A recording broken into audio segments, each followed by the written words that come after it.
Hello and welcome to this third and final first look exploring session looking at Fedele and Fortunio by Anthony Munday, a play of which last session went horribly wrong. It didn't go horribly wrong. That we found that there were 2 pages missing from the script. So there was a scene in the middle of Act 2 that sort of abruptly did this sort of weird jump cut, and suddenly someone is talking to a totally different character for no really apparent reason. It wasn't a scene that necessarily added too much in the way of plot, but it did add something to motivation as to why characters were doing things. So we got a little bit confused towards the end of the session. So what we're doing today is we're going to do this chunk of scene from Act 2. It's the sort of latter stages of the act, just before the act break. A scene that features Pedante, a servant to the primary love interest, and his chats with Attilia, who is servant to the love interest. It's all very confusing, which I will endeavour to explain in a moment. Once we've done that scene, we will then skip past the stuff that we did manage to do yesterday from Act 3 and the beginning of Act 4, and then we will rejoin Act 4 and go to the end of the play. And hopefully this will all fit together in a way that will be satisfying for you to watch, or not, and the numbers will plummet dramatically around about this point of the video when you decide that there's no earthly reason why you should be watching this anymore, because we've failed. We've clearly totally failed. Anyway, the general plot for Fedele and Fortunio is relatively straightforward. There are these 2 men, Fedele and Fortunio, and they are in love with Victoria. Fedele had a thing going with her in the past, but it's a bit over. He went away for a while and she sort of semi-spurns him upon his return. Fortunio really likes her. He doesn't know if she likes him. Actually, she does quite like him, but she doesn't know if he likes her. So she hires Medusa, an enchantress, to put a love potion spell on him, which ensues a scene of comic excellence, not only as she chooses the particular love charm that she wants, but also when they enact the love charm, things involving candles and lengthy ceremonies and people leaping out of tombs occurs to great amusement everywhere. We have various peripheral characters who are trying to help Fedele. We've got Pedante, who is trying to inveigle his way into Victoria's household. We also have, within Victoria's household, we have Attilia, who, her maid, who, as say, Pedante is trying to woo in jest, so that he can get into the household. But having tried to woo her in jest, he finds actually quite fancies her. And oh no, he's been trapped in his own trap of love, which is, broadly speaking, where we got to in Act 2, which is where we'll be rejoining in a second to be thoroughly confused, baffled, and bewildered. In this wonderful room, we have reading various parts today. Reading Fedele herself is Alexandra, and I am all those things. Reading Fortunio today is muted. Aliki. Reading the Enchantress Medusa is Briony. Everyone's being very brisk, swift. I've obviously been talking too long. Reading Crackstone initially when we read Act 2, but also Crackstone towards the end in Act 5, and also the epilogue will be... Hi, I'm Eric, and I'm always confused, but now I'm even more confused because confusion is the order of the day. Yes, for we have a superfluity of Crackstones. Also reading Crackstone in the remainder of Act 4 today will be... Hi, I'm Steve. I am suffering from confusion. Reading Pedante today is... Hi, Alan. Everyone's very brief there. Reading Watchmen and Ottaviano is... Hello, I'm Elizabeth. Reading Attilia, the maid, is... Hi there, I'm Emma Kemp. Reading Victoria is... Hello, I'm Sarah, just going with it.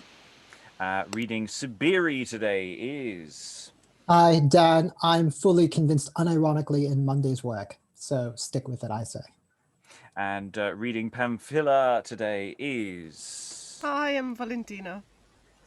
That sort of weak hi of terror and fear. I am your host, Robert Crighton. I am going to endeavour to try and sprinkle some light onto this otherwise dark text. It is supposed, as a fast-acting, moving plot, to be a little confusing. Hopefully, it's not in practice as confusing as we found it because of the terrible things that have happened to the text. So, where we are in the story is, to a degree, Victoria's interest and efforts to inveigle the love of Fortunio has been semi-uncovered by the character of Crackstone, and so the two chaps have just sauntered off arm in arm to talk about women and love and stuff in probably a slightly misogynistic way that we can't fully disguise from the text. But as we rejoin Act 2, Scene 5, we are left on stage with Pedante. His job is to try and inveigle his way into Victoria's household. He's going to try and inveigle his way into the life of Attilia as well, who is just this moment sort of discovered that he kind of actually fancies, even though earlier he was just pretending. So we rejoin Act 2, Scene 5 with a little bit of Pedante before the entrance of Attilia. But if I meet not Attilia, the fat is in the fire. For my master's sake, I began to love her in jest, and may chance to swallow a gudgeon in earnest. For love is a fox, he beginneth at first by dalliance and play, then increaseth his gettings every day. Enter Attilia. O Deus adjunctit nostris sua nomen vostis. Behold, I beseech you, my delicate mistress, somewhat hangs in the wind, what that makes her to lour? What ail you, sweetheart? Why look you so sour? My mistress weeps. Hey-ho, what's the cause? She bade me seek a friend of hers, with whom I cannot meet. Apply warm clothes to her stomach, and look that she take no cold of her feet. Are you a physician? Aye, forsooth, for a woman. So methought by the talk, that before you did move, I pray, sir, what was it you said of love? Est Deus in nobis agitante calcemus ilio. I dare not tell you the meaning, lest I make your cheeks glow. But if it be true that the poet doth sing, he is not a man that feels not love's sting.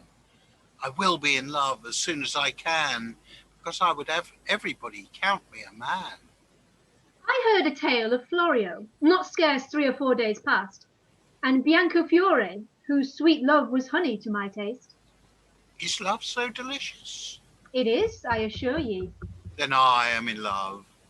With whom, I pray thee? With thee, my delight. I am sorry. You take not your mark aright. Stand back, Pedante. Thou presumest I am not as you deem. So quickly won, my name and honour lightly to esteem. Discourse kills me. And he proffers to embrace her. Away when I bid ye. Ah, Let him counterfeit the passion of love by looks and gesture. Let that sink in for a moment there. And move on. Show all the passions that you can, yet will not I be won. To serve you as a friend of mine to one of late hath done. For loving one, as might be you, order to him she gave, in beggar's weed to come to the door, in alms of her to crave. And so he did, she let him in. But what was his reward? I cannot tell, hearing the tale, I did not it regard. I guess they drunk a posset when her mistress was asleep. Come not you so to me, our doors I purpose fast to keep. Deus sum non adeptus. In parables now she begins to show. I may chance to try whether I shall be welcome or no.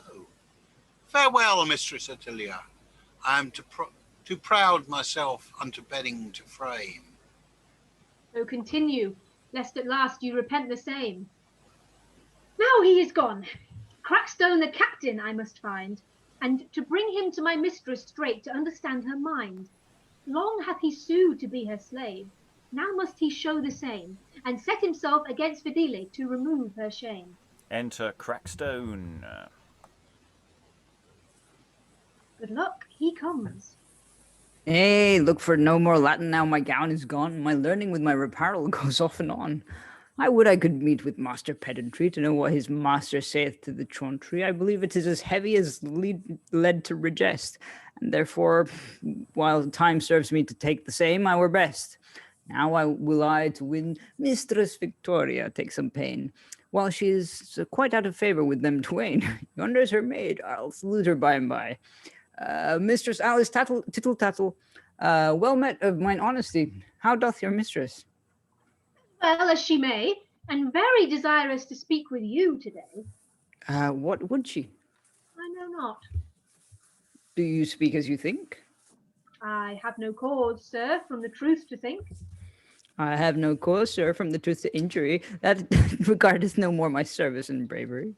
Oh, say not so, sir. Why, am I not brave? Yes, indeed, and a properer man she can never have. I will not stick for her sake to pull juniper and all the gods from the sky. If I may see that my portents doth please her eye, every woman that on earth this day doth live, as more beholding to me than to her parents the life unto her did give. Why, sir? They gave them life that passeth away, and I give them joys that never decay. How prove you that? I am so terebinthful and play such rakes when I come to the field, that mine enemies choose rather to murder themselves than to yield, whereby their damned souls have so pestered all hell, that there is no room left for women to dwell. Thus being thrust out of the place that is theirs by right, they are constrained into heaven to take their flight. I confess that this benefit is so great, that my tongue is not able your praise to repeat. Besides that, I have as good luck as any man of my life to find favor and friendship in gentlewomen's eyes. I thank them they flout me to my face when no other they mock. This was my father's craft, for he ever made my mother to wrap me in her smock. Give me good luck and throw me into the seas, where women take a pitch, it is easy to please. Truth, sir. But will you go to my mistress with me? With an almond heart, my girl, I will follow thee.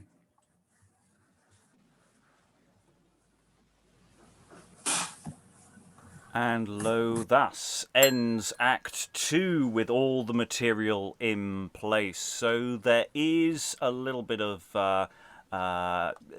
plot involved there that we slightly missed.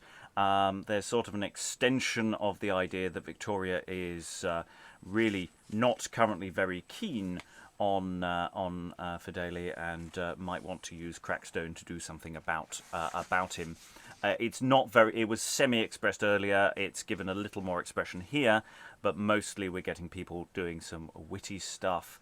It's really interesting here. We're setting up the beggar situation that we have in the next sequence. So the whole beggar sequence that we looked at last time, that I will briefly extemporize upon before we read on in the play, is not so out of the blue.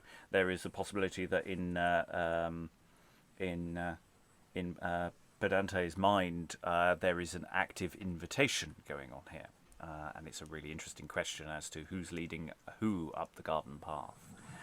Thoughts about these two exchanges? We have a Crackstone exchange, we have a Pedante exchange. Also just welcoming general questions as we try and figure out where we are in the general shape of things. Any thoughts from the room? Eric, Alan. I like to think that there's a sort of what's called that Crackstone is basically flexing here, that he's kind of like, oh yes, I'm the bravest man that ever lived, and sort of doing the whole, I'm Superman kind of thing, but without actually being Superman, sort of being this really bad, washed up imitation of Superman. Yeah, there's something about Crackstone that I also really like as that kind of figure. I think there's a lot of mileage. We haven't really talked about Crackstone as a figure very much, as what that comic business is and what that character is doing. That might be a route to talk about. Alan.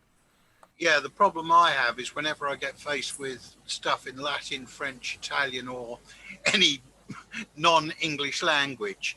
I've got not the faintest idea of A, how to say it, or B, what it means. I could have been reading the football results for all I know.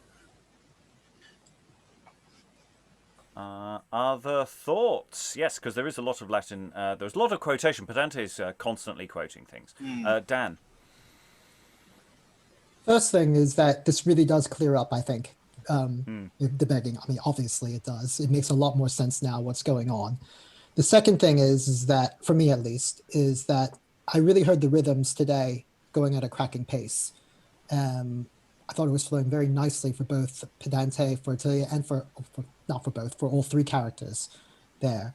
It made me wonder how one, I mean, not to say how an actor should deliver it, but I definitely don't think that the rhymes should be lost in this, because this is a particular type of verse structure, play structure that was popular in the 1580s and early 1590s that lends itself to this type of rhyme scheme. Whereas I think today, when we try to do these natural readings, the tendency is to try to not hit the verse lines. Here, I find that it really helps. The other thing is that I brought this up really briefly yesterday, was the idea that it is that's there are multiple languages involved. It's a polyglot play, and whether it was necessary or not for the audience to understand all of that. I'm starting to think that this Crackstone character represents it's the audience's entry for those who don't understand it, to laugh at the idea that this can come across very pompous to some characters, I mean, to some audience members. So I think it is kind of a play for maybe for everyone. Yeah, because I was thinking, I think the person who's quoting Latin and other sources the most in that way is Pedante, and I think the clue is in his name.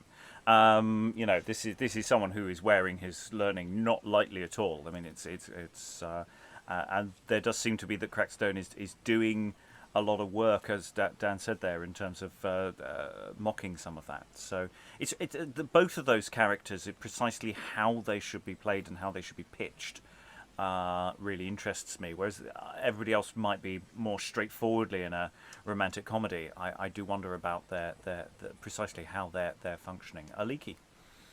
So I don't think we've really talked about the malapropisms in Crackstone, and that for me is the big difference, and what makes him a much more kind of slippery character than Pedante.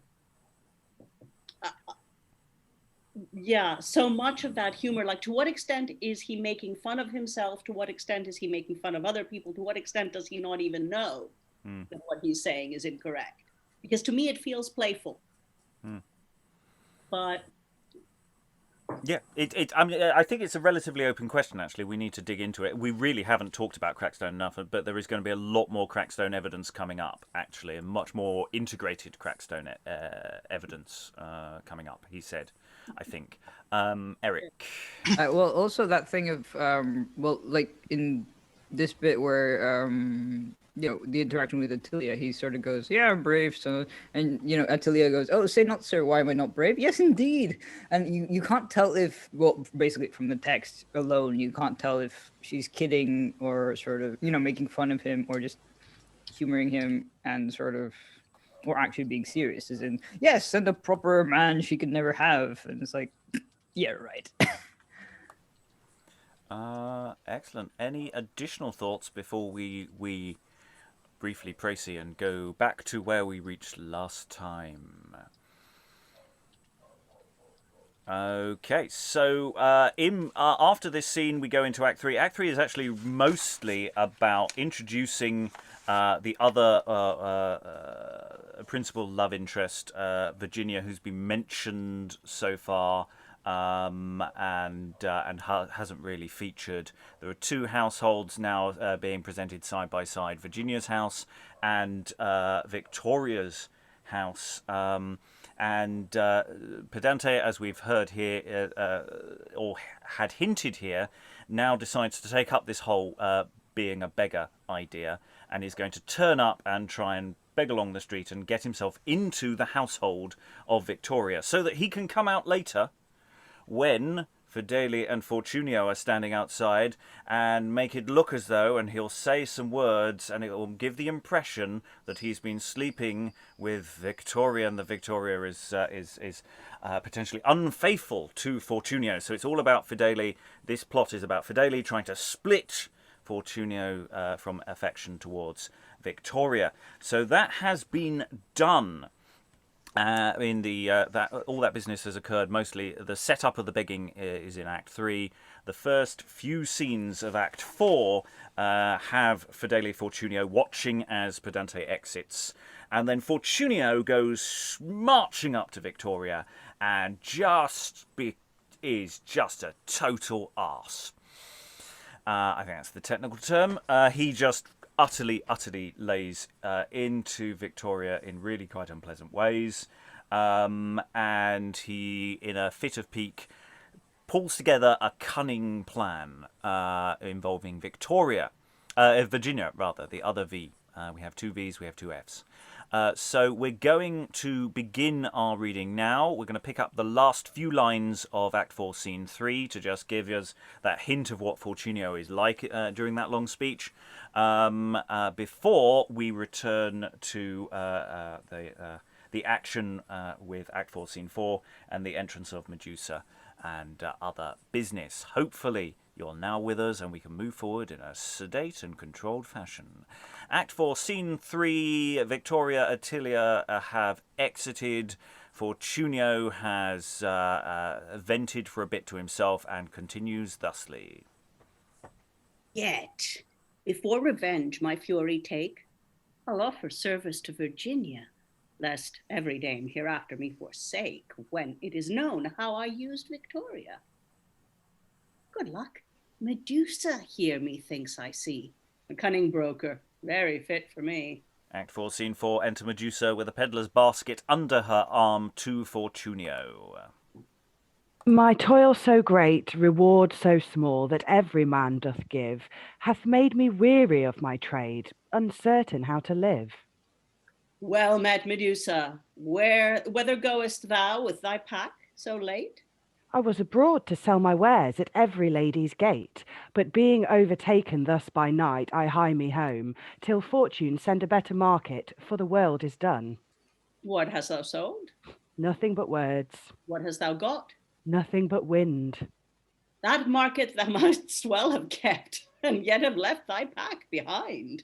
Not so, for by the carriage that within my pretty pack I have, I enter in those ladies' chambers that I find both fine and brave, and under colour of the trifles I bear about to sell, I plead for such as you, good sir, that feel by love the force of hell. What hast thou there?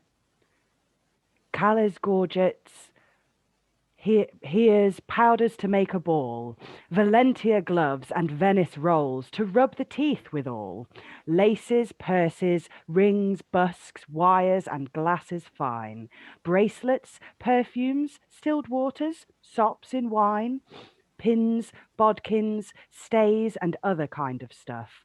No more but tell me what you lack, and you shall have enough. 1,000 knacks I have to utter, which I must be slow, because they are so secret, as becomes you not to know. Neither am I importunate to wring it out of thee.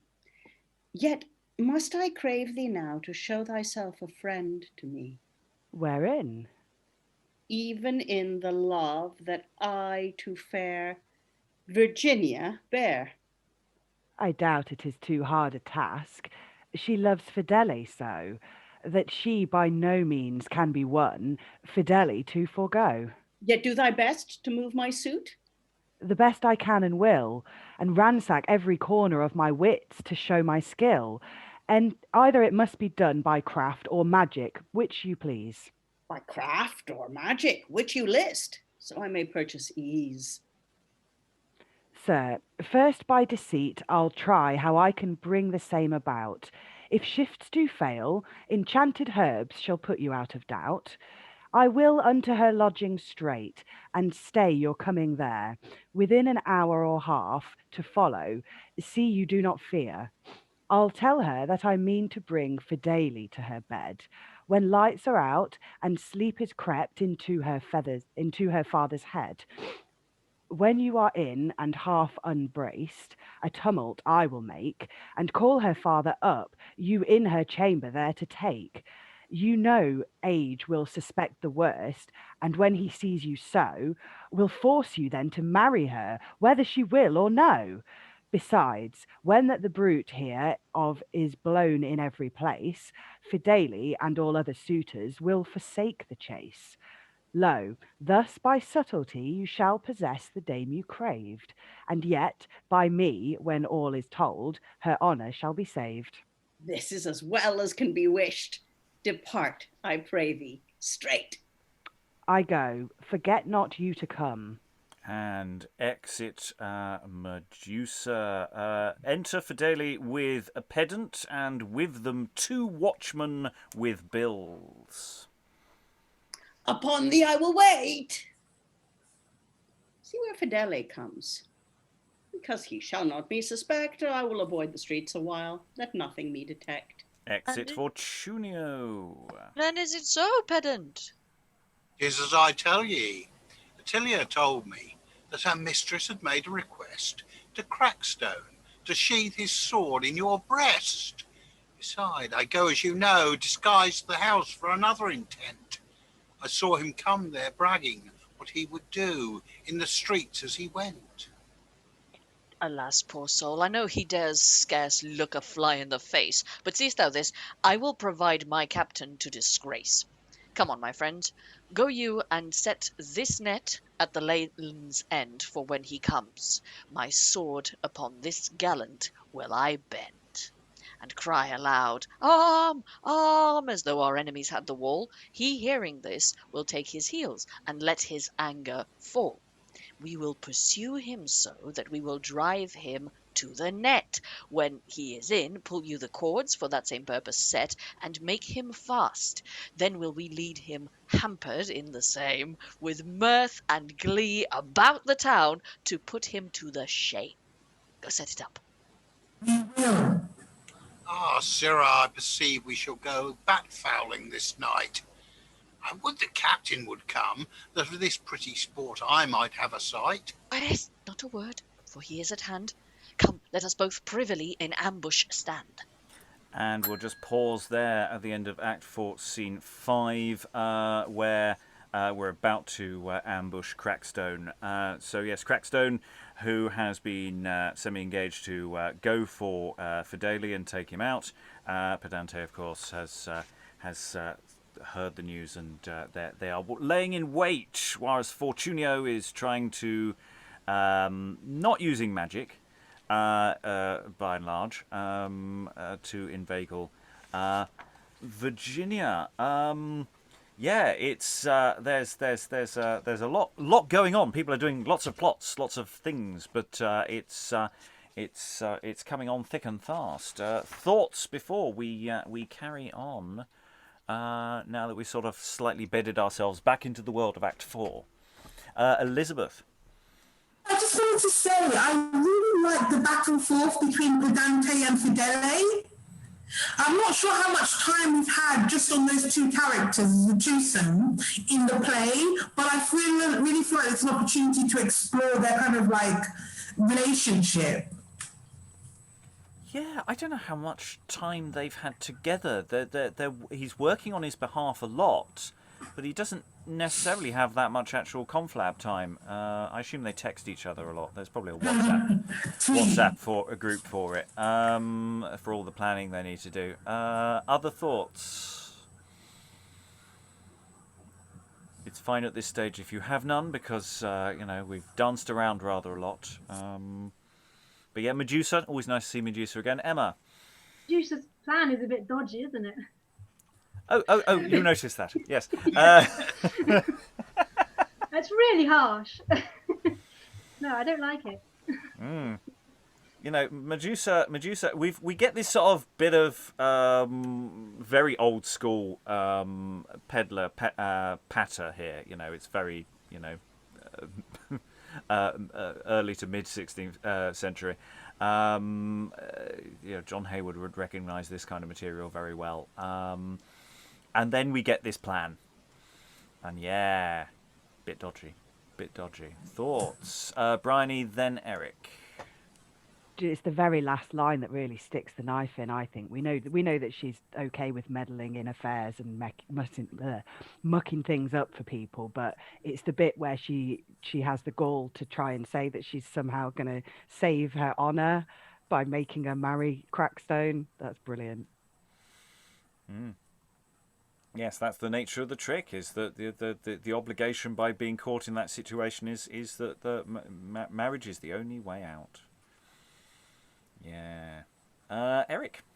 I was going to say that it's sort of like the equivalent of, the peddler from the Peddler's Prophecy with the stone. We never actually see the stone, the magical stone that we really, really want to know about. But, like, she kind of, it's first by deceit and see how she can, it feels like something that he would come up with. Yeah. Actually, that's a good thing. She does this enormous list because they are so secret. As becomes, I've got lots of other stuff, but they're secret things.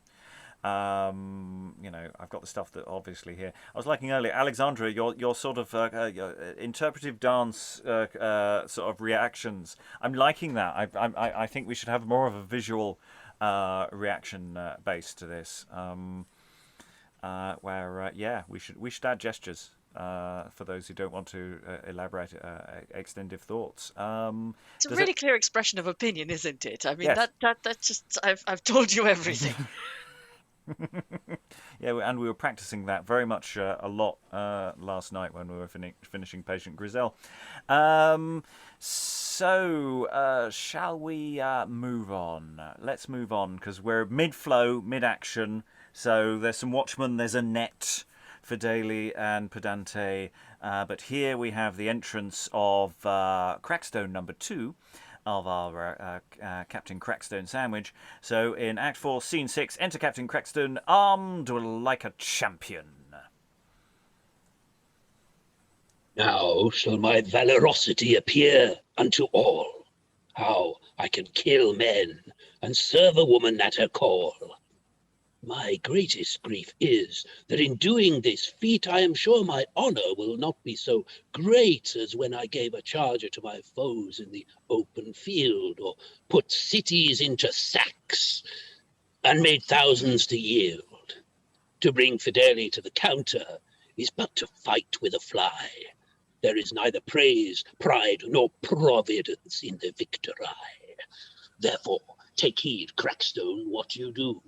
You hazard your good name, your honor stands on tiptoe. To kill a gentleman that ever aught me malice is more than cruelty, and to kill him for a woman will bring me utterly to infancy. Shall I kill him then? Peradventure, yea. Shall I let him go? Peradventure I may, peradventure no. Oh, single device. Here is a brain, I believe, able to shoot bird bolts of invention from my head onto my sleeve. I will make great noise before Victoria's door in the street, as though at this present with Fedele I did meet. Then will I run to her house amain and make her believe that Fedele is slain. Then, before that she hear any news of his life, I'll have her to the priest and make her my wife. Here, have even at it as well as I can. Ah! He fights with the air. Villains! That many of you set upon a naked man? Draw on, my good fellows, and spare not. Strike home! Oh, cowardly dastards!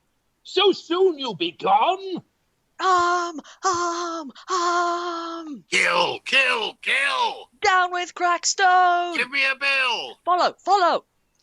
Out! Alas, where am I now? Here Crackstone runs into the net, Fedele after him, leaving Pedante on the stage. Fast enough by this time, I trow. Is this my lusty kill cow that will eat up so many as a bit, and when he deals with shadow will not stand to it?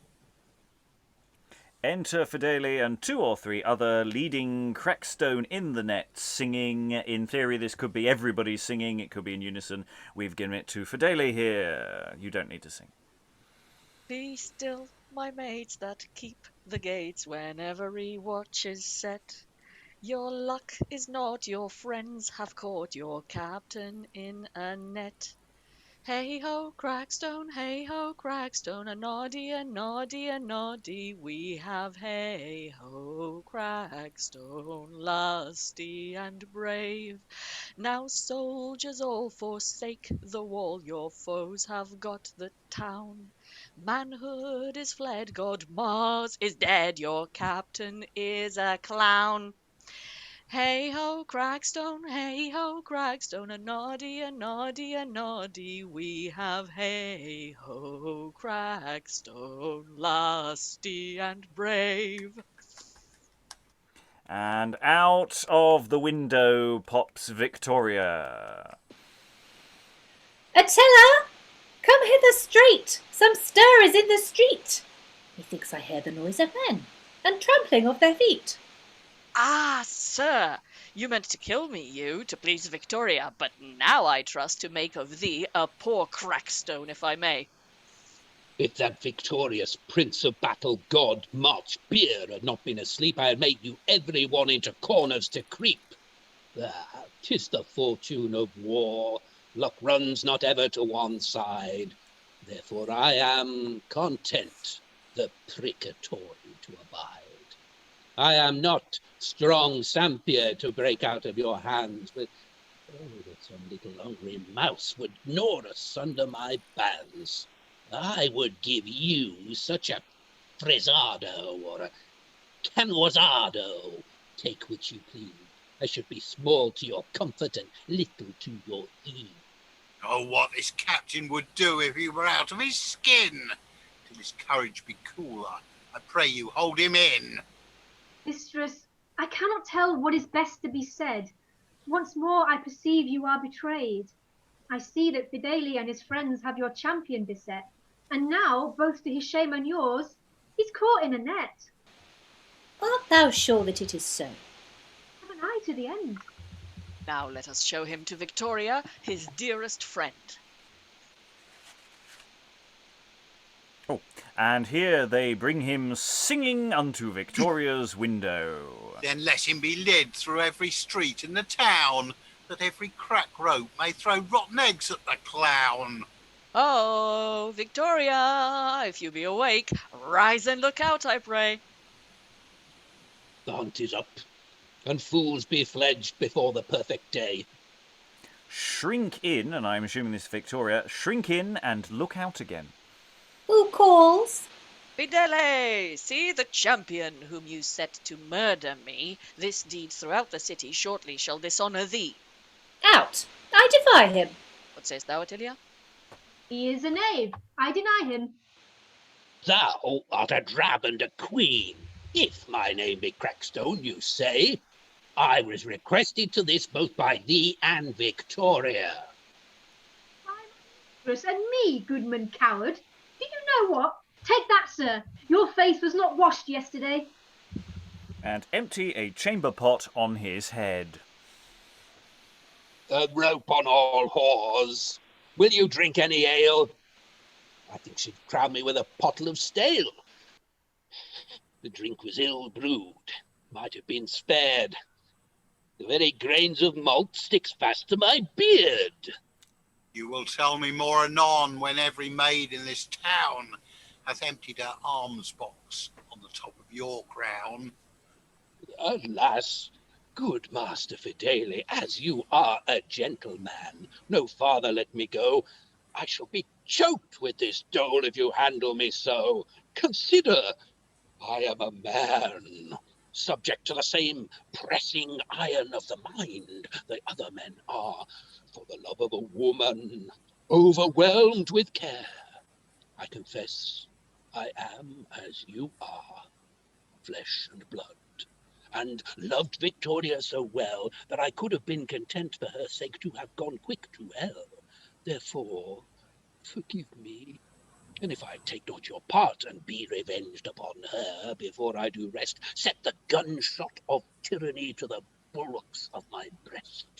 Cut off my ram's horns and break into the belfry and bless the cursed days of my virginity.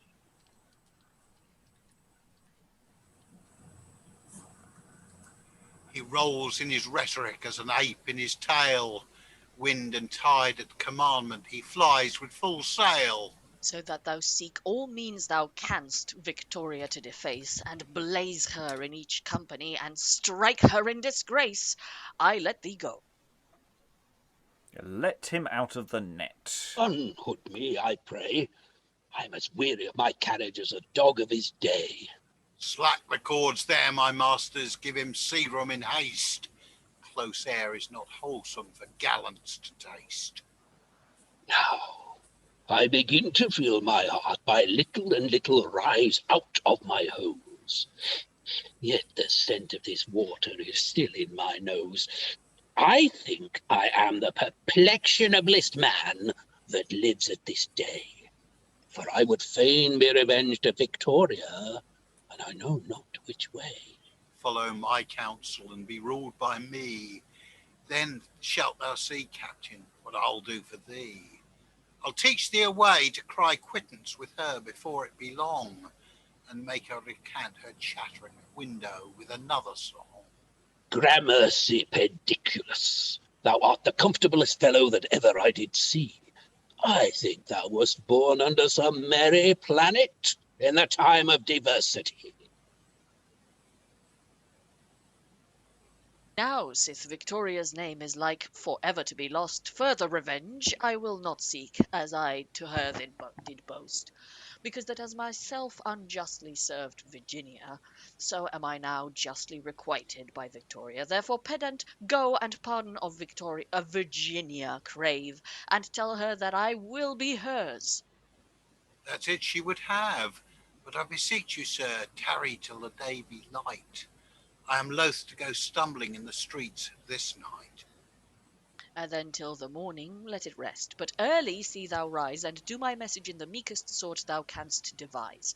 Meanwhile we'll home and take a sleep, for I am overwatched. And exit Fedele with them that held the net. Very well, sir, bear you the net after. I have some business with the captain to be dispatched. Now, Master Captain, come with me, but as soon as my master's to bed I have brought, you shall see what a thing for you I have wrought. And because you had determined on Victoria to revenge your wrong, it must be done this night or never. Time do not prolong. As her flattery this night did you in bands, so this night I shall deliver her into your hands. Then let us away, and ourselves provide. Thou knowest the proverb, no body tarries for the tide. Exeunt, the fourth act being ended, the consort soundeth her pleasant Almain. And thus ends the act. So many things to throw around here, but let's just as a set piece, it's again, we've got a lovely crackstone set piece. Earlier we had a crackstone set piece of they throw some burning things at him and he suddenly appears holding them. Here we have he's thrown into a net and then he gets urine and grains of the malt, of which I think we can imagine what they might be, mixed in. So yeah, it's a very full chamber pot by the looks of it, with many options there. So yeah, this. An evil brew. So yeah, it's a very engaging set of business, but it also features a shaming as its central part. So it's mixing two very different tones and thoughts and moods here. The question is whether we play it so that we hope that nobody really notices and that moves on, or whether we try and balance with those things around. Thoughts in the room, Aliki. Well, for me, it kind of answers the question of how playful he's being. because that whole business about the chamber pot being an evil brew, I don't think that can be a joke. I think he must be being set up as having no nose and being terribly stupid. I don't know. Yeah. Maybe I'm wrong. But yeah, I think we play up the contradictions. We play them up really, really hard. There's too much. There are too many other shifts and weird tones, especially for a modern audience that doesn't think tricking women into marrying you is a good idea, for example, for us to pass over these things. You just emphasize them. Because, there's nothing about Fedele's behaviour that is particularly noble. Or, it's the fact that it's not just he says, right, that's me, I've dealt with Victoria, oh, this other person fancied me, I wasn't very nice, I'll marry her. There's no emotion or fight or anything. It's all just... it's so surface. They're not great people. Stephen. Just to pick up on the points already been made about him, his malapropisms. That his last line, he gets the proverb exactly wrong, doesn't he? It's the tide tarries for no man, not no man tarries for the tide. So that would support, that interpretation that's already been advanced. The other thing I'd like to say is just to add in, there is a shaming, but there is something akin to a degradation as well. He's not just embarrassed, is he? I mean, there's this kind of, waste matter. I think is worse than somebody laughing at you, and I think there's a certain element of taboo about it, and taboo busting. So there's this kind of, he hasn't just been hit with a frying pan.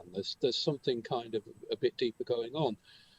Which can be very comic. It can be part of the punishment, like people in his stocks are pelted with all sorts of evil stuff. But I wonder if there's layers here, which could be, there is that kind of taboo busting element to a certain kind of laughter, isn't there?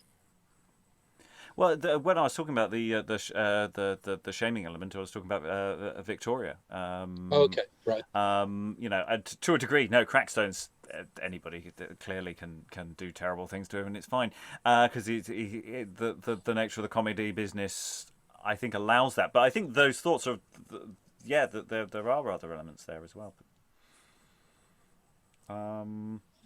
It's the fact that that's what the scene is sort of about, is actually, yes, we've got this comedy business, but it is to shame her who is up there.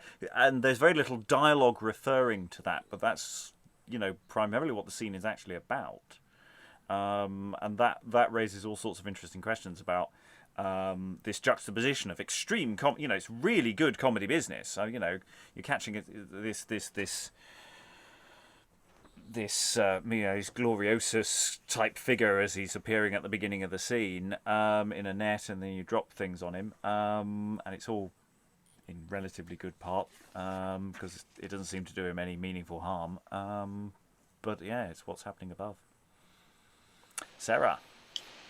Yeah, and I actually found this really quite disconcerting.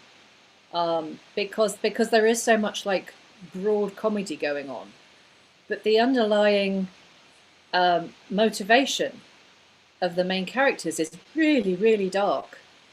But it's hardly referred to, and I think it would be really, really easy for the audience to just get completely wrapped up in all the comedy business and miss completely what's actually happening. So I think you have to be, well, like Aliki says, you have to really play it up. You have to really play up that contrast and make sure that they're aware of what's going on. Unless, of course, it turns out that that's going to be irrelevant to the end of the play. I have no idea at this stage. But if I was making a production, that is definitely something that I would want the audience to grapple with, I think. And it feels, you're right, we won't know until we do Act 5, that the play is actually doing these juxtapositions on purpose, that this isn't an accident. But maybe it turns out it is. and that's just how it goes. Stephen. Yeah, well, just sort of bouncing on Sarah's point. No, that's the wrong way to put it. What we know about how the original Italian play is adapted is that was quite a serious play, and then it kind of got gagged up in an earlier version, an earlier adaptation into Latin, which was about giving the pedant a bigger role. And so this kind of it could be sort of a master craftsperson in control of their material, but it could just be that that Munday is working with a serious play and trying to add in sort of theatrical elements, but that they don't actually fit. It could be to do with the way where it's coming from, in the way that classic novels or whatever can sometimes be at odds with the modern theatrical stuff that's put into adaptations of them. Okay. Any additional thoughts, Eric? I was just wondering, is there some sort of pun being made with his name? Because they keep referring to him as Crackstone, and then I trust now to make of thee a poor Crackstone, if I may. And it's I'm pretty sure there must be. I mean, there are jokes in there that we probably don't get, like Crackstone, Crack Rope, and all that stuff. I should know, be able to extemporize on Crack Rope, but I am. It's a Friday, but yes, I think you're right. There was some play of his name at the very beginning because he was talking about having various names, and yes, there's an element there that perhaps we're missing. Okay, I'm going to say let's dive into Act 5. Let's get a few scenes into that, or find a logical pausing point midway through the act, and we'll see what we get. So we've had some lovely music, and it's now Act 5, Scene 1. Enter Fortunio alone. I know Virginia loves Fedele best. Medusa likewise may be sent to flout. Myself her favour never yet possessed. If none of these, yet all may make me doubt how service should with bright triumphing face disperse the clouds that put my joys to chase. Yet if Fedele be not liked alone, or if Medusa of true promise be, or fair Virginia will be moved by moan, if not all these, yet one may pleasure me. Therefore, to give the watchword, I'll begin. Good luck. The door opens. I'll enter in. Exit Fortunio. Enter Attilia. Take heed, Attilia. Was not that Fortunio thou didst see? 'Tis now midnight. So late, abroad in the street, what maketh he? I see Pedante is not here. I muse he meets me not. I little thought he could so soon his promise have forgot. If he be master of his word and love me as his life, the time is come to show the same and take me for his wife. Act 5, Scene 2. These all run into each other. Enter Pedante and Crackstone with the beggar's weed. Come on, sir, apace. What makes you so slack? Presently put me this robe on your back. Now get you up along the street and be not afraid. There shall you meet Victoria in the apparel of her maid. Thinking you thus disguised to be Fortunio, very ready you shall find her with you to go. When you have her, hold fast, for she will not resist. Woe her, wed her, bed her, and use her as you list. Either now or never, your desire you shall have, or be revenged on the entertainment that out of her window to you she gave.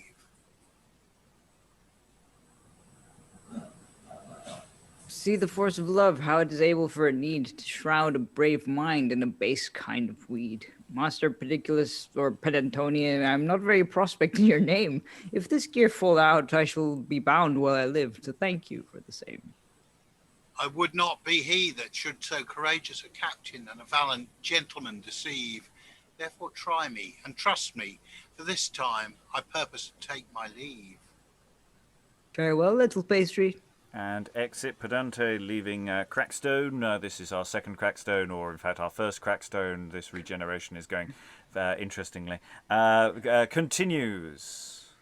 If I may meet with Mistress Victoria here, thinking that Fortunio in this place to her will appear, either will I make her incant the former words that she spake, or when she defied me and denied that she willed me to kill Fedele for her sake, or I will backbeat her and belly beat her too pitifully.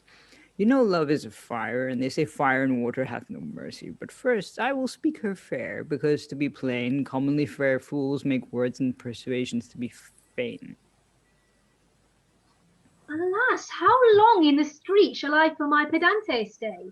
He promised to meet me here and steal me quite away.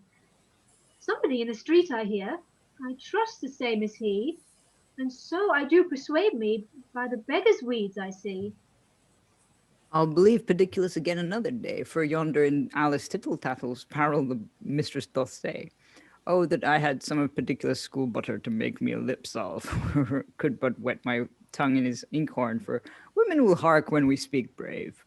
O thou that carriest a bowl of wildfire in thine eye, to burn up my heart, what shall I say more to set out my smart?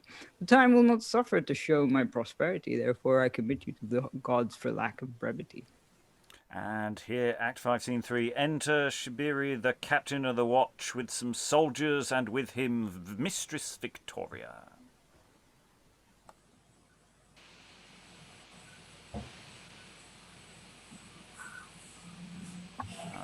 See how Pedante counterfeits Crackstone in talk. Thereby we shall escape, and through the watch in safety walk. Captain Sbirri, this night my maid Attilia ran away. Her I beseech you, if she be not past the watch, to stay. Something I doubt that she hath stolen and carried to her mates. Therefore I pray, beset the streets and all the city gates. Mistress Victoria, I will, but somebody I see. Step to them both and take them straight, for sure the same is she. Come, mine own paragon, I know that thou hast tarried for me all this while, therefore follow me straight, lest the liquorish soldiers meet us and me beguile. Soft, not too fast, but stay, I charge you in the prince's name. God save the prince's grace and put his enemies to shame. We are the king's friends, I would you should well know, therefore trouble us no farther, but let us go. The king's head is occupied with matters of great importunity. I know he is not conswapted at this time to speak with me. We are peaceable people. We have no weapons here. We are neither drunk nor sober, nor make any steer. Get you to your places, keep the watch as you should, and will to our lodging you may be bold. Nay, sir, we will know your name and eke the place where you have been. Whither you go, night walkers here are very seldom seen. Then I pray you, what make you abroad so late? 'Tis longing to your office to keep the gate. As for our names, I know of no such commencement you have. Why you should be so pertinent, the same to crave. We have been forth at supper, sir, in the town with a good friend, and now we are returning home, nigh at our journey's end. What, minion? Are you there indeed? My mistress, out, alas! Behold, Pedante, we are ta'en. How shall we do to pass? I hold £40, I'm uncled. I would Pediculus were here. I would meet the Scald Squitterby book for this gear. Is this your maid? It is. Lay hold on her with speed. Let us see what vagabond is hid within this weed. Crackstone, hooey. And hooey too then. Did you never see man before? I'm not taken in debauchery, therefore wonder no more. What to come to him? Is it he? Sorry, I am good captain. You in such a case to see. Here you are taken with this maid, which is like to be patched a felony, and accessory with you with her are catched. I steal nothing from women but their honesty, which is as good as he that robs the printer of a Bible because he would study divinity. And enter Fortunio running half unready, after him Ottaviano, the father to Mistress Virginia, who we've never met before, and Medusa with a spit in her hand, and to them Fedele and the Pedante with weapons in their hands. It's all kicking off. Stop! What meaneth this? Come, bend your weapons at them all. Whom shall we stop? And what's the cause that makes you thus to call? Pedante and Fedele speak out at a window within. Pedant, take thy sword. Arise, let's go into the street. Some wondrous broil I doubt there is. I am so fast wrapped in the upper sheet that I cannot get out. I pray you make not such haste till you think the hottest of the broil be past. Say, Captain, lay no hands on me. A gentleman I am, and will not flit. Well worth the time that to my house he came. Ottaviano, what's the cause of your lamenting cry? Let's know, had Sir Fortunio done you any injury? And enter Fedele and Pedante with weapons. Come quickly, man, let's see this pageant ere it take an end. He that breaks me of my sleep is none of my friend.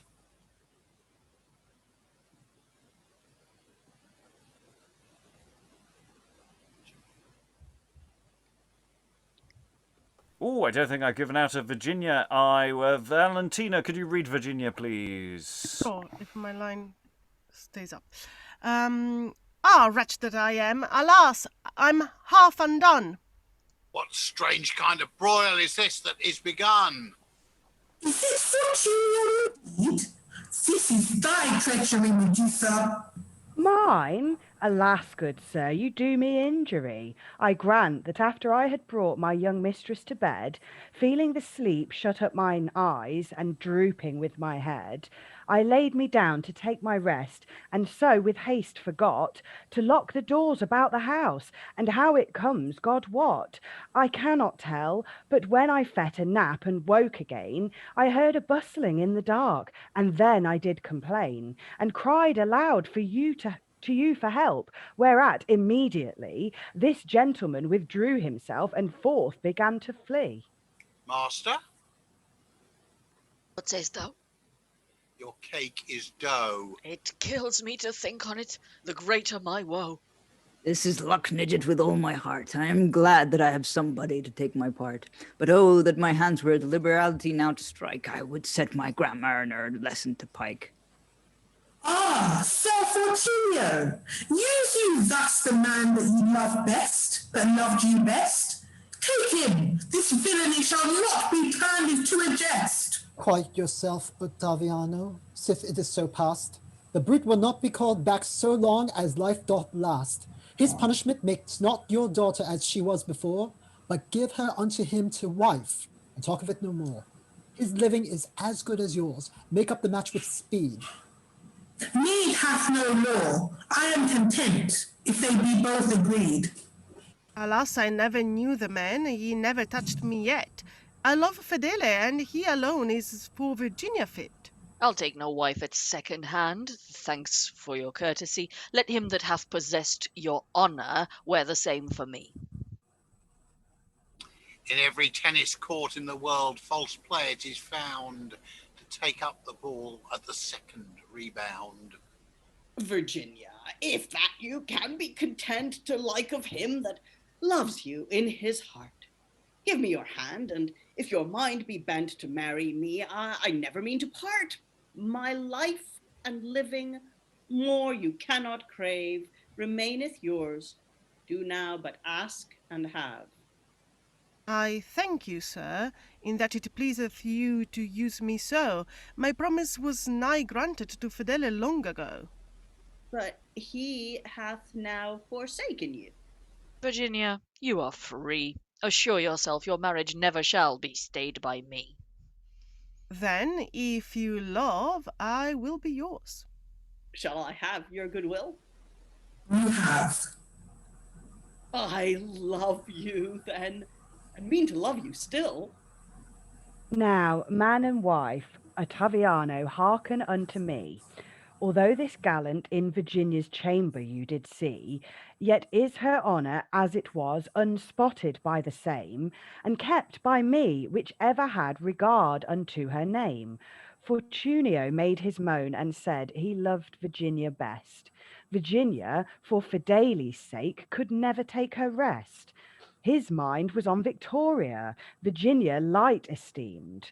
Now that Virginia's life and liberty might be redeemed, I brought Fortunio to the house when she was fast asleep, and close this night into her chamber both of us did creep. I made him to embrace himself, and presently did call for you to come, as though some greater matter did befall. You came, he fled, and now is taken in Fedele's sight, as though Virginia had dishonoured been by him this night. Which is not so, but this was done to blear the gazer's eyes, to pleasure him and save her life. This thing I did devise. Oh, mischievous head, master, did you hear this gear? Such a girl is worth gold in a dear year. I ipse tittle tittle est amen. Such a wench is not to be found in the world again. I have heard it often, and now I do prove that women are subtle worms for the conveyance of love. If this be true, I joy. Else take my head. I came not nigh Virginia, although she were in bed. Fortunio, you are quit with me. For when we lay in scout to watch by fair Victoria's house who passed it in and out, it was my man disguised that issued forth out of the same, that for the nonce by me was set to call Victoria by her name. He went unto Attilia with counterfeited love, that by his means from fair Victoria I might you remove. You seeing him, and hearing when he came forth what he said, thought he had been with her when he had been but with the maid. Whereat you stormed, and left the chase of her that loved you dear, which is no grief at all to me, that hopes to win her here. Therefore, Victoria, now forget Fortunio, which is lost, and love Fedele, who for you yet never spared cost. Let fall thy wrath, for give me too that means to be thine own. 'Tis seldom seen, but wars have end when foes are overthrown. Sith you have so prevented me, and perfect love protest, I will put up the injury, and yours for ever rest. My nose is jointed, I may go shoe the gosling now if I will. He that eats with the devil without a long spoon, his fare will be ill. What spirits of the buttery were abroad this night? I have been so hard-hearted to mine enemies that I think all the gods of love ought me a spite. I grant that I am none of these fine criminados that can tumble in a gentlewoman's lap and rumble in her ear. But without vantage it be spoken, I am as good as the best at the push of a spear. I can cut and flash to make mine enemies to bleed, and prick it proudly tell you when I am surmounted upon my steed. Mistress Victoria, now I see this only rests to know. What shall be done unto your maid, or shall we let her go? Sith with Crackstone this night you took my maid so short, to prison with her, if you please, to cut off her resort. Good mistress, bear with me. I took no hurt by him at all, but mean to tell you justly how the matter did befall. The schoolmaster, that on Fedele ever doth attend, promised to marry me this night, my servile life to end. Upon whose word from you I fled, and stayed for him in the street, where, against my will, with this Crackstone did meet. Hold to thy bias, Master Pediculus. I pray you take your wife. You and I for this matter will not stand at strife. Are you remembered what you said when you consulted with me to come hither in this peril secretly? What, Master Crackstone and Mistress Attilia? You are welcome to the butts. Welcome with a knave's name, I beshrump your gut. Why so, sir? Didst not thou tell me that in this peril Mistress Victoria I should see, this night in the street to be compensed of my injury? So you may, if you please. Take your eyes in your hand. Turn about, sir, and see where Victoria doth stand. And as for Attilia, as you brew, so bake. I am not so base-minded your leavings to take. Why, Master Pedante, will you serve me so? I must perceive I, whether I will or no. Raw villain. Soft there, Crackstone, be not too rash to proffer fight. You and this maid together in the dark were ta'en that night. The matter is suspicious. Sith you forsaketh her, to take her to your wife no time you should defer. We cannot force her upon him, sith she was ta'en with you, and howsoever you cloak it, none your meeting can allow.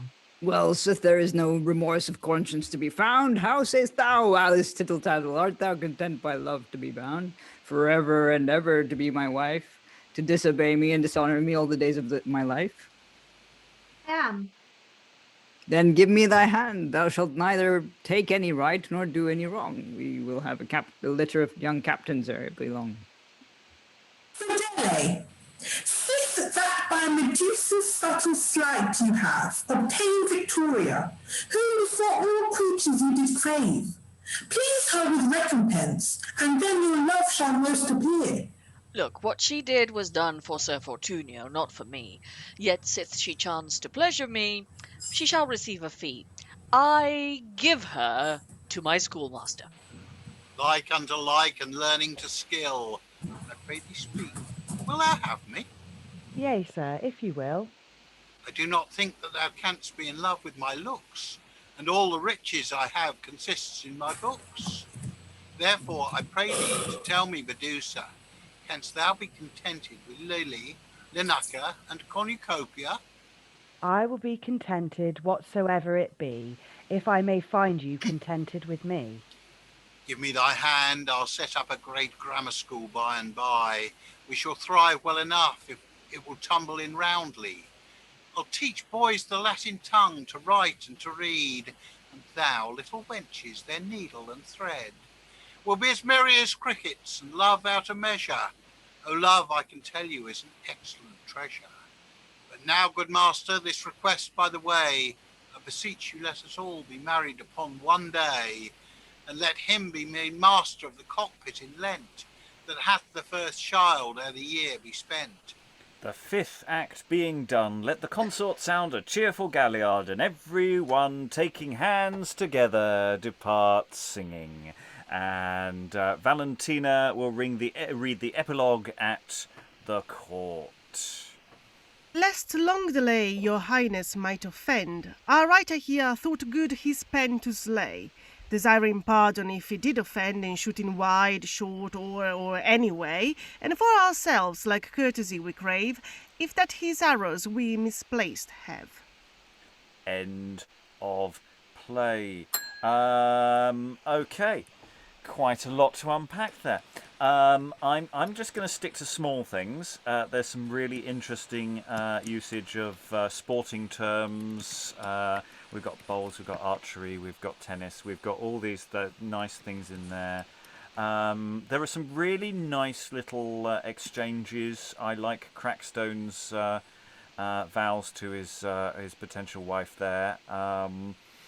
There's a nice few little jokes there. Pedant has a few nice little lines towards the end there of a vision of their future life, and then we have everything else.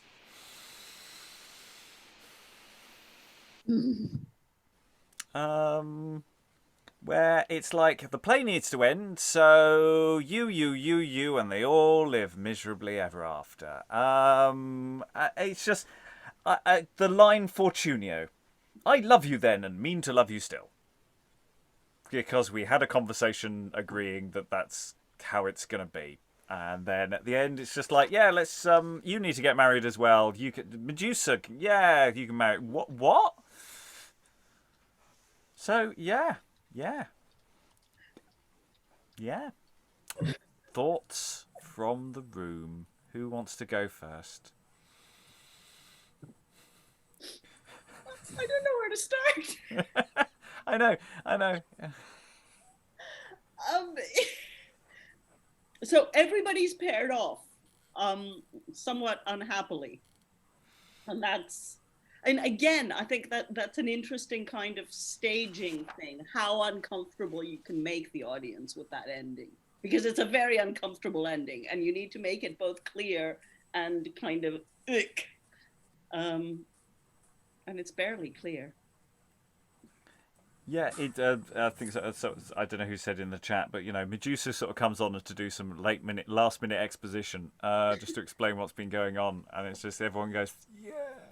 I mean, to be fair, some of this is our fault or my fault rather, because of how we've ended up doing these sessions. But yeah, a lot of that action in the final act is very confusing. It's not it's actually should be fairly clear, but some of it isn't. I'm not really sure what Pedante and Crackstone are actually trying to achieve with their disguising in this act. I don't quite understand what's going on there. I know what's happening with Fortunio and the angry father running out of the house and all that stuff. That makes sense. That's clear enough. So yeah. Yeah. I'm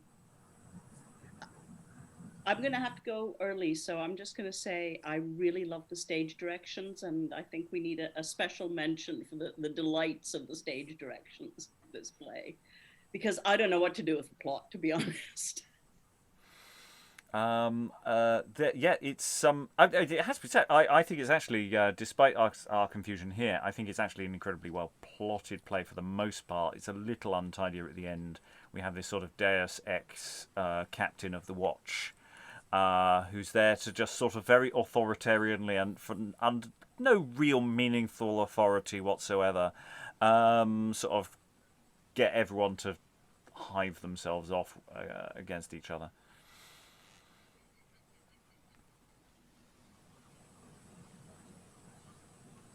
Everyone's just sort of waving, drowning gestures. Dan! Sorry, but I love the play. Just have to say. I think this could be a lot of madcap fun on stage to do. I hear there's a lot of echoes to other plays around this time and later on as well. So I think this play really accomplishes what it needs to do. I love the fact that the verse structure, you can have really, really long passages or long verse lines, like especially Crackstone has these, which suggests to me how much it needs to be played at pace. I think that haphazardness, the controlled chaos of this can make it really, really fun to stage. Yes, there's some stuff that can only really be said out of session, I think, which muddies the water somewhat. Can I just add that to me, having the Crackstone and Pedante, the antithesis of each other on stage in that last act, I think really helps there. Briony. I don't dislike it at all. I'm really shell shocked just at this idea of Pedante and Medusa setting up a school together. To be honest, so random. What a way to end. Yeah, it's the way he's semi-apologizing for it, but he also seems to quite like the idea as well, you know. And these we have this sudden sort of semi-sentimental moments from Crackstone and Pedante. You know, we'll be as merry as crickets and love out of measure. You know, it's so weird. Crackstone, we will have a litter of young captains ere it be long. You know, there's something weirdly sweet about these moments. If any of them actually liked each other. They're just being paired off in this, and it does feel like it's just because that's what plays do. And that's interesting. I don't see this as being a problematic play in the sense of putting it on. It's just where we pitch it and how we perform it and what we're doing with it in terms of how we're presenting that to an audience. Because I think we can present it as this thing where it's presenting these conventions and saying they're nuts.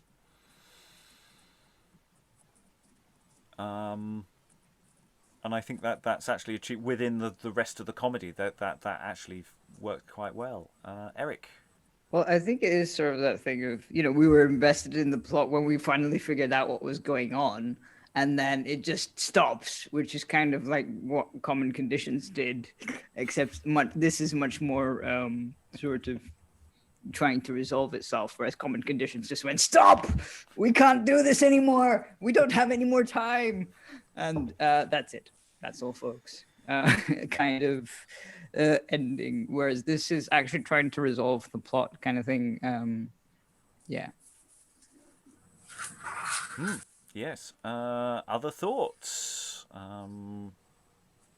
Before I go around to do final thoughts. Briony? I don't know how relevant this is because obviously I've not read so many of these, but it's something having missed the end of Patient Griselle last night. I don't know whether or not it was resolved in that, but in both of these plays, with this specific thing I'm talking about, in both of them, there's this idea that magic and sorcery is bad morally, but like I say, I mean, in that one, I don't know if they resolved that, if there was ever any comeuppance, or if the person who was doing magic was actually all fine. Like in this one, you know, we identified earlier on that magic's bad. One of the V's, I presume it would be Victoria, was in trouble. You know, her honor was in question because she'd been using sorcery to try and get Fortunio interested in her. And Medusa is this peddler of all this magic. It's her entire character is this magic, and yet she gets a happy ending. That happen a lot in these. I think it's an interesting question, actually, whether Medusa actually ever does any magic. I mean, that might be the get out on that. But it's a good question, actually. Yes, we've had earlier in the week we did have some sudden anti-magic moments in things.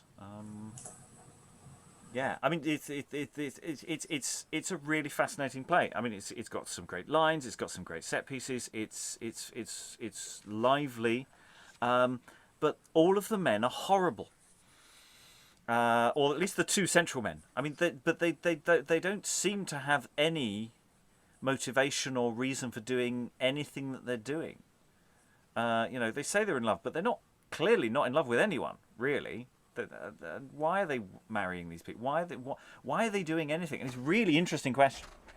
When, you know, the female characters are all really, really well drawn and not all lovely people. You know, they've got complications and confusions as to what their motivations are, but they have motivations. Other thoughts in the room before I start going around for final thoughts? No, everyone's sort of a bit shell-shocked. I'm talking a lot, and I'm very aware that I'm talking a lot. Discourse kills me, people. I wanted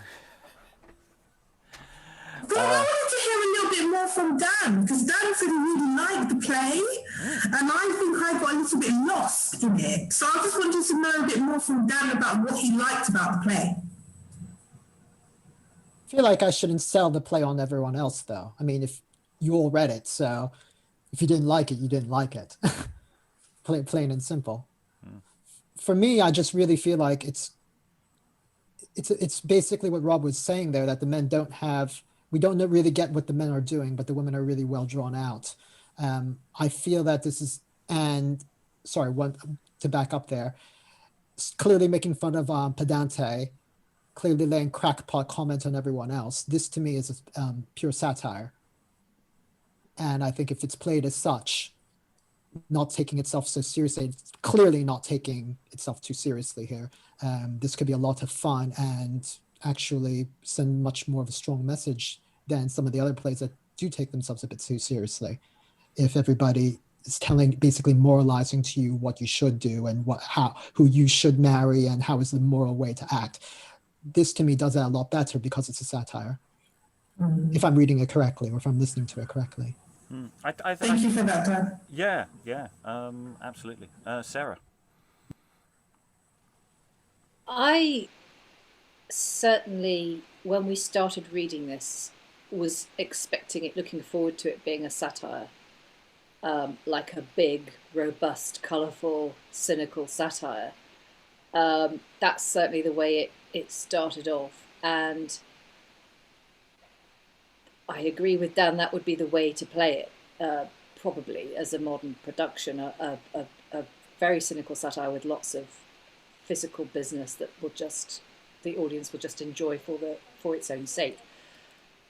I do feel, though, that there's a slight problem with it, because the female characters are actually quite well-rounded and quite well-written.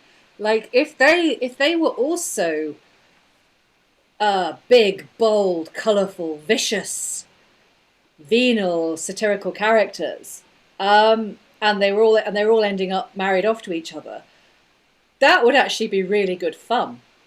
But they're not really. They're actually sort of three-dimensional people with problems and emotions that you empathize with, or I did anyway. And I think that's my problem with it, because there's like a disconnect between one set of characters and another set of characters. And maybe there'd be ways to play up the female characters and make them more in that kind of, I'm skipping forward here, but more in that restoration vein, so that it was all kind of terribly witty and cynical, and you didn't really mind the fact that everybody ends up, engaged to everyone else, and, they're all equally awful. But, I mean, I've said this before with these plays, satire works best when it punches upwards, and I don't think this does. It seems to punch downwards very much. I think we may be laying a genre onto it that isn't appropriate as well. I think we may be thinking of satire in a different sense. Dan? That's kind of what I was getting at. I don't think the women necessarily need to be, or anybody really needs to be really played up for. I mean, I think it would be great for these big physical scenes to be played to the hilt, but certainly the three-dimensional characters can be played. I mean, they don't have to be played big. They don't have to be, but then they become then it becomes a really problematic play, because they just get treated awfully. I'm not sure, because we weren't really reading it that way. So, nor do we really say. In my mind, it wouldn't be as problematic. In fact, it would be more of a commentary that they're not, and that the men are acting pretty ridiculous, and that the clowns are acting are being silly. But, I mean, I'm commenting on the action, as well as on the professions that they represent. So I don't know. I've not seen it, but to me, it doesn't seem to be problematic that they are. Eric? I think also it's one of those things that if we did it at pace, because of the rhyme and all that stuff and all the shenanigans, it's very, very fast paced. It would be it's very easy to skim over any problematic parts because it's so quick. It's like, bang, bang, bang, bang, bang, joke, joke, joke, joke, joke. It doesn't really, I mean, yeah, sure, there's like sort of the heart-wrenching, like sort of, men sort of going, oh, she's broken my heart and that kind of thing. But that's not really, it doesn't really feel very sincere compared to the women who are being assaulted. I don't know what the verb would be. But so it's kind of hard to take it seriously as a story, I think. I'm not a fan ever of skipping over text, essentially, or lighting over glosses that are problematic. I think that's exactly why they're written, is to comment there. Yeah, that's what I mean. I just mean it's very quick in terms of pace. Right, but I think that if it's, you can hear always the sense of what people are saying, which each character is saying. So yeah, the jokes come thick and fast, but they're layered upon layer upon layer, that you get the whole sense of what each character is saying. I mean, right from the start, I think. I wasn't there for the first day, but I got quickly who people were, and not necessarily why they were doing what they were doing, but I recognized this type of person.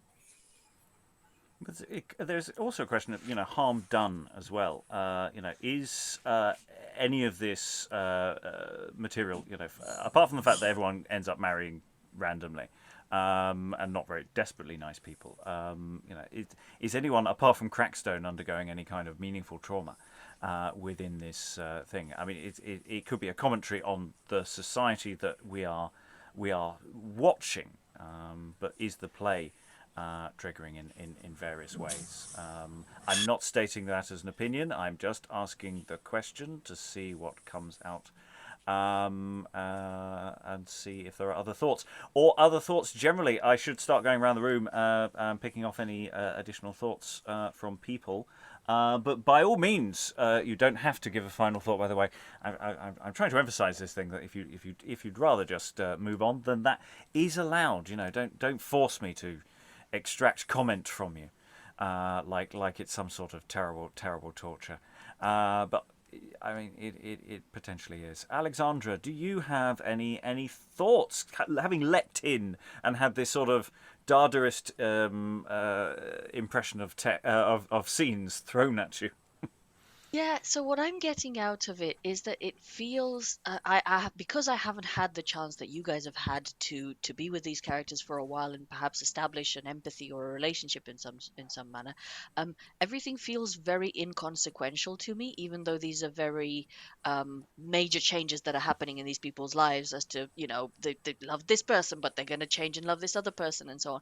And so I'm wondering whether, from what I'm understanding of the tone of the piece, I'm wondering whether it's intended as this fast-paced kind of, physical business type comedy that is not about the serious stuff, and the serious stuff kind of just happens in order for there to be a plot, not in order for there to be stakes. It doesn't feel as though anyone is treating, because these are consequences that are just occurring. If there weren't stakes before, then these consequences don't have any value. And I wonder whether that's part of the package, that's intentional, or whether that would be the way to do it nowadays, where you focus so much on that forward drive and that kind of energy and comedy that you get to the end and we don't care. We're not we're not emotionally affected because we've just had such a good time. Other final thoughts? People almost wanting to leap in. Stephen. I'll go to Valentina next. You'll have a moment if you want to say anything. You're muted at present, Stephen. Just as well I was only saying air then, isn't it? I just wanted, to pick up on some of the points that have been made, with Dan's point and some of the others. I was musing yesterday in the chat. I was reminded of, I don't know how many people are fans of the film Airplane, which is it's a kind of spoof disaster on a plane, but they based it on a real film called 0 Hour. They based it so closely on 0 Hour, they had to buy the rights for that film in order to spoof it. And I'm wondering if there's some of the generic kind of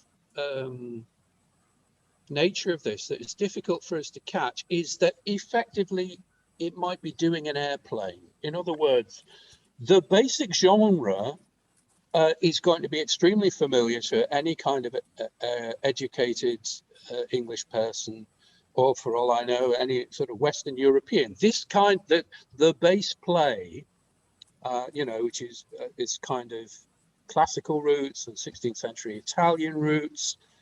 And what they've done is they've taken that and they've just sort of taken the piss out of it, really. They've spoofed it to hell and back. And so effectively, these people who are, this kind of main plot that we're all not sure about, effectively is kind of Leslie Nielsen playing it straight. And there's all this sort of comedy stuff around it. So I'm wondering if that might be a kind of a solution to the kind of perplexity that everybody seems to have, which is that we're not so familiar with this genre that we see what they're doing to it. But also, as people have already said, this is how you would do it now. In other words, it would be absolutely deadpan, absolutely straight stuff. But at the same time, it's so cliched that everybody knows it's a kind of joke. And then we've got the actual slapstick comedy stuff as well to signal that even more clearly. So that's my thought, really. Is we're at some distance in time to what the play was in dialogue with in terms of the theatrical repertory and the mindset of your educated 16th century person. And maybe thinking about Airplane. And if you haven't seen Airplane, you should all go and watch it. Thinking about Airplane, or Touch of Cloth, if anybody knows that, which does exactly the same thing, buys an old Midsummer Murders script and then kind of gags it up. It's doing that, in other words. It relies on a familiarity and a playing straight of the base Italian plot. Actually, to follow Stephen and Alexandra, I was wondering because it's based on an based or adapted from an Italian text, and because texts at that time were influenced by commedia, I think like characters in commedia don't really have a past or a future.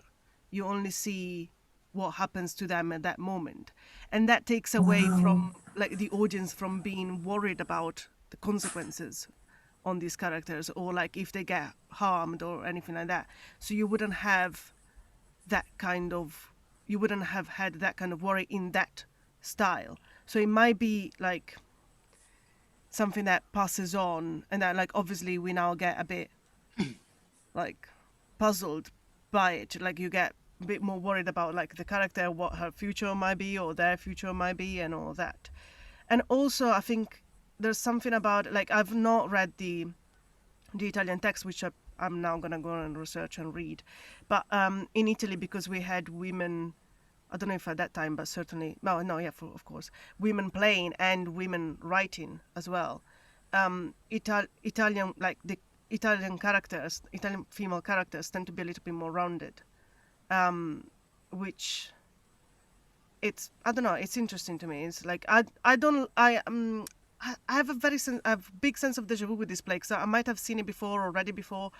I'm like, then I really like it. I see it might be problematic or not particularly relevant to be put on at this time, but it's interesting to me. Elizabeth, any final thoughts? Yes, I just wanted to say that I found Valentina's point really powerful and really insightful and intriguing. I love this idea of the commedia character and of the immediacy. And I just wanted to ask Valentina, do you find that the lack of the future and the past for the commedia characters gives it a sense of immediacy, kind of forcing the audience to engage in that moment with the characters? Yeah, it's almost like a sitcom, like old style sitcom. It's kind of like every day is a new day. These characters don't remember anything and don't carry anything with them.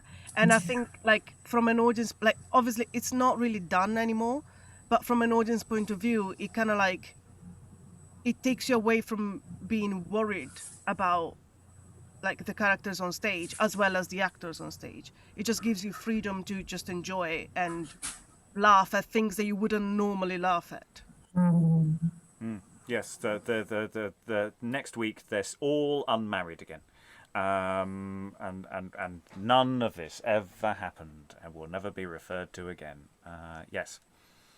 Did you have more, Elizabeth? Or no? Lovely. Eric, any final thoughts? A major reaction was, what the? Yeah, no, I have nothing to add. I mean, I don't really know what to do with this thing, because we've kind of said it all, I think. That's fine. We don't have to repeat other thoughts. Alan, any final thoughts? And I think I said it before about other plays we've done. This has a feel to me, in some ways, of being almost a skeleton script, aka a pantomime.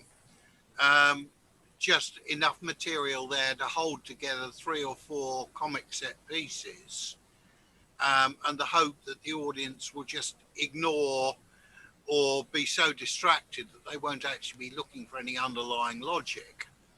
I mean, there's some beautiful writing in it. I felt today's session went in a more interesting way, following the comments that Dan made about, at the beginning, about going with the rhyme scheme rather than the line length or necessarily the sense of a line. But I did find that in the role I was reading, there were some horrendously long lines in order to get those rhymes to work. It may just be my lack of lung capacity. But there was certainly somewhere which seemed to go on and on and on, and you thinking, when am I going to get to the line? Dan, do you have any additional final thoughts? I mentioned this yesterday about dialoguing with other of Munday's plays. John Kent, obviously Sir Thomas More, but that might have been a little bit later. but then also dialoguing with the Platian comedies of that time, to build on Valentina's point. I don't really get why I'm really loving this play, and it's getting, but it's speaking to me, and I think it can speak to me today. Maybe because I've been watching too much Ted Lasso. I don't know. But you got where it's definitely a comedy, but you're going to have some dramatic moments and some straight characters in there playing it up. I mean, typically, I think the women in there are actually playing it a little bit more straight than the men are in this series, and it really works, I feel. So I definitely think there's an audience for today. I know we were talking about Airplane and, probably Naked Gun and all these Leslie Nielsen comedies where a lot of people are playing it straight. I feel that resolves it always when you've got characters who are more well-rounded to play against the other types. Because this is, once again, especially if it's drawing up from Commedia dell'arte and Plautus, you're going to have a lot of opposite characters. I mean, it's clear with Crackstone and Pedante, but I think in many other places as well, even just the gender, the men and the women there. And we have got other Italian translations to come. We've done a few in the past, and I do think it's actually a massive, source of material and business for a lot of which doesn't necessarily survive. There's a lot of this material about. Dan, you want to do more? Yeah, just thank you for bringing that up. And I'm glad that Steve had mentioned it yesterday when he was talking about how the other play was, the Latin play, was a lot more straight. And then, no, sorry, not the Latin, the Italian was a lot more straight. And then the Latin version had gagged it up. This gagged it up even further. It just makes me want to know more about why Munday. I mean, Munday had done, was at Medias de Gala as well, translations of that, and as French romance, chivalric romances, and other plays. What draws him to this material, and what does he add to it in his translations? Because to me, he's got to have some sort of purpose. He must think that if I'm translating this by adding material to it, he probably has something that he wants his audiences to get from it, because otherwise he would just translate it. Oh, you know what writers are like. You can't help themselves. Right. Yeah. I mean, with more, we've got, editions. Well, now the editions, so maybe I won't talk about that. But just it seems that he is not interested in doing straight plays. That's all. Sarah, do you have any final thoughts? Yeah, I found Stephen's airplane analogy really helpful. And I definitely agree with the people who have said that the way to play this is, for a modern production, is to do it very fast, play up the comedy. Hopefully people won't think too much about it. I do think, though, there is a basic flaw in the writing. Just to go back to the airplane analogy, you've got Leslie Nielsen, who's the straight man, and everybody else kind of whirls around him and is hilarious. Everyone else is this larger than life character, and he is the one who is kind of pivoting forward through the film, and it all kind of revolves around him. And so that really works. The trouble with this is that the straight characters, for me here, they're not the central characters. They're not the ones who are pushing the action forward a lot of the time. And there's almost too many of them.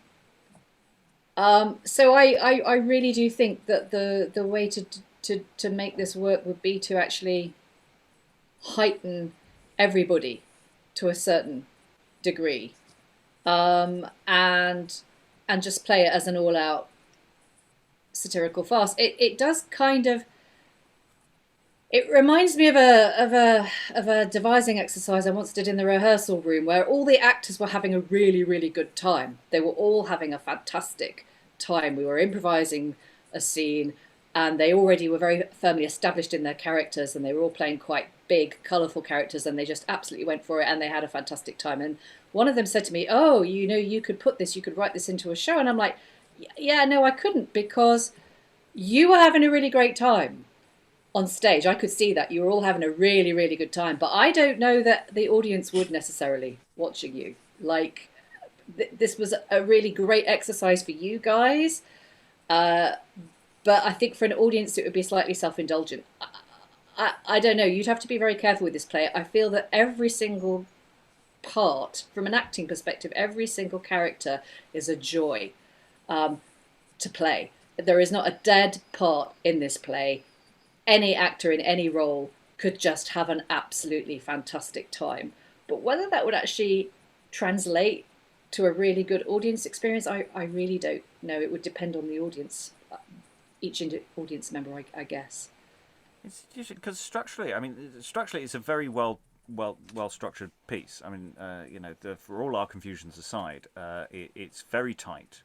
It has various comic set pieces. It goes dips in and out of exposition, and every so often it has the odd moment of potential drama. And our fundamental problem is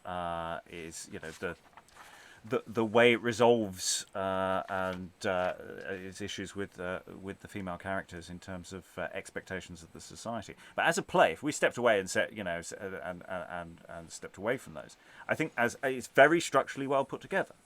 It's a similar thought with Taming of a Shrew. Is that it's incredibly structurally well put together. It does what it's trying to do. It's just we're not quite agreeing that that's right. And the question on that front, it's interesting because you basically have two entirely humorless characters at the centre of the play. The title characters do not have any gags. Everybody else, on some level, is involved in comedy business, but Fedele and Fortunio have none. I don't think they're even involved. There's a vague. The net business is the closest we get to someone having fun of those two characters. So that I find very, very interesting. And I might say more out of the session. Emma, final thoughts? Yeah, I guess we've been saying over the last few days just how tricky it is to keep up with the plot. But I think that the confusion and the complication is all part of the comedy, because every opportunity for mistaken identity, misunderstanding, change of mind is taken. And that's all part of it, I think. And I think that the ridiculousness of the coupling at the end is part of the comedy as well, to dig at convention. I think in performance, the characters need to commit 100% to every change of heart. Fully love one person, then fully love another, which again is where the comedy comes from, I think. It keeps it enjoyable and the audience invested. And lastly, I really love the language, especially some of the made-up words. It kind of reminded me of Roald Dahl a bit at times. And Briony, I don't know if you're able to talk. If you are, do join us for any final thoughts. It's a bit noisy in the background around Briony at the moment. That's why she's dipped out of the video. Just calling into the ether. 1 knock for yes, 2 knocks for no. Whether you can join us for a final thought. I'm gonna take that as no, that's somebody else popping in. Any additional retorts to final thoughts said? I've seen a few things in chat that might be additional continuations of things, responses. Eric. I was just gonna say, the thing is, we talked about how the lovers are like not comical, but then like Fedele and Fortunio, but they also feel like the most insincere characters. I don't know if it's because they change their minds so quickly, but yeah, it just kind of Well, yeah, but it's only them. It's not like Victoria. Victoria is involved in comedy scenes, maybe only in a supporting sense. But it's that sort of their lack of engagement in any of the other comic business. Dan, did you? This is a really undeveloped thought, but this is actually going off topic. That's what we're here for. It's fine. Yeah. I made the comment yesterday about the printing of this, of course.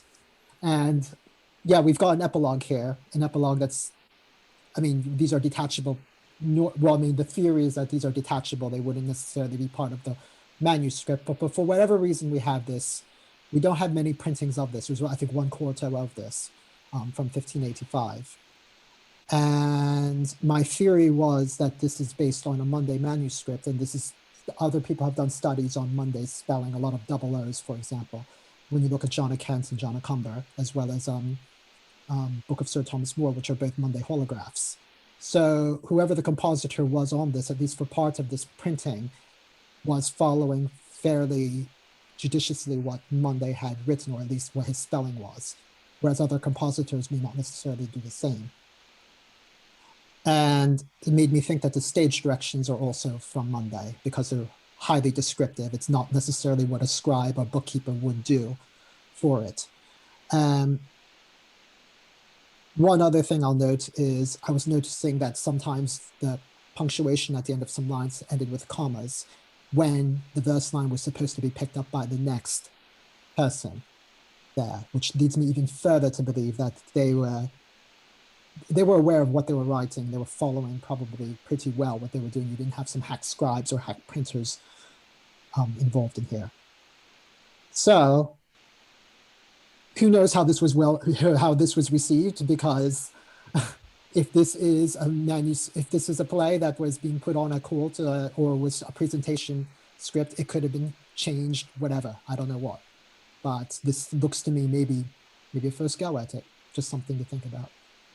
Yeah, and was Her Highness amused, or did they, when the writer's saying, desiring a pardon if he did offend, whether he did or not, which is always a interesting speculation. How well were plays received? Piggybacking on Dan's point there, we've had a lot to think about with this one on a surface. Structurally, it's a very sound play, but there are some big issues which we have hopefully discussed at some length here. If you have additional thoughts of your own, if we're missing something very obvious, then do get in touch. You can add comments on the bottom of the video. Thoughts are welcome, because that's what social media is all about: spreading happiness, light, cheerful thoughts. That's what we're here for. So all that remains to thank all the readers in the room for all their wonderful contributions, for all their readings, and for dealing with this slightly Dadaist approach to reading a play. Thank you very much, and goodbye. Bye. Farewell, little pastry. Farewell, little pastry.